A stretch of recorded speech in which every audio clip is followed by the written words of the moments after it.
que na igreja de Éfeso tinha irmãos, sempre tiveram irmãos simples no meio da igreja, mas também tinham irmãos com mais condição. Tinham irmãos que viviam no meio dessa riqueza, desse comércio, e também, como comerciantes, tinham uma vida bem-sucedida financeiramente. Não era fácil, então, para essa igreja ser todo mundo muito humilde, porque havia mistura de pessoas mais pobres e mais ricas.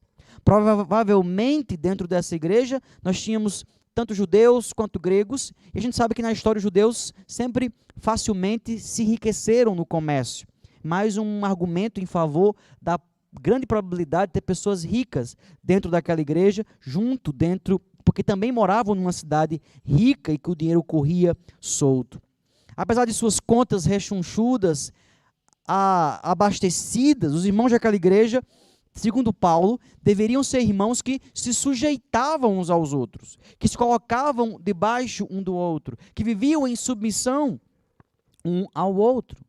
No cristianismo, segundo o apóstolo, não poderia haver pessoas que se vissem superiores às outras, ou superiores às outras, por causa da sua condição, por causa do seu status, por causa do seu sangue familiar. Todo mundo é ou deve ser escravo de todo mundo no cristianismo.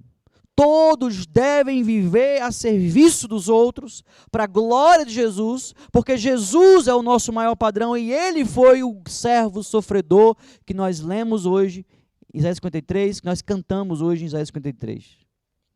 Mas o que é que significa se sujeitar, submeter dentro da teologia paulina? O que é que significa ser humilde para a teologia cristã? E aqui eu trago uma breve fundamentação teológica. O apóstolo Paulo, ele nos ensina em Efésios 5:21, sujeitando-vos uns aos outros no temor de Cristo.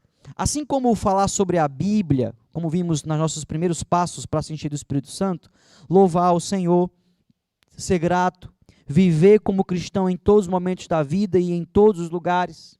O verbo sujeitando aqui também, nesse bloco de Efésios, se encontra num tempo verbal que auxilia o verbo principal, que é qual? Enchei-vos do Espírito. Esse é o verbo principal que está no aspecto presente do imperativo. Enchei-vos do Espírito Santo. E aí ele vem trazendo, falando, louvando, dando graça e agora sujeitando-se.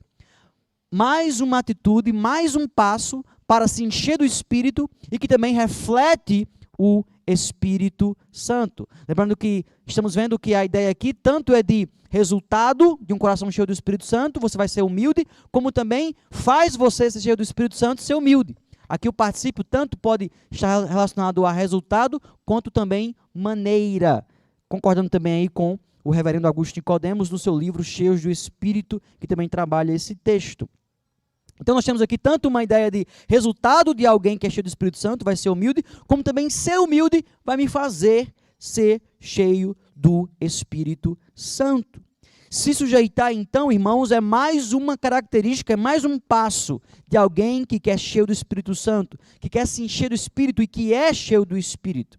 É mais um requisito para essa vida cheia do Espírito Santo. Mas podemos perguntar aqui ao texto, à Bíblia, o que é que significa na prática se sujeitar para o apóstolo Paulo? Qual é a ideia desse teólogo? Qual é a ideia desse apóstolo quando ele fala em sujeição? Quando ele manda os irmãos se sujeitarem um ao outro?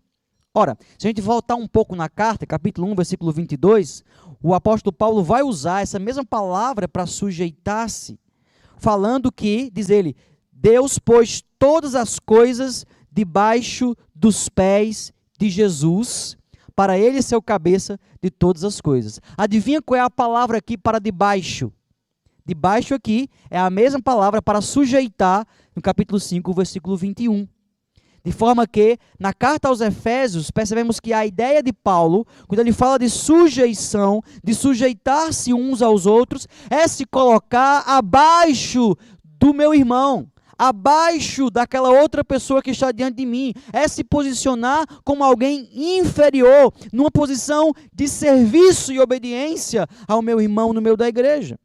Sujeitar-se aqui no versículo 21 é a mesma palavra para submissão das mulheres do versículo 22, como vimos semana passada.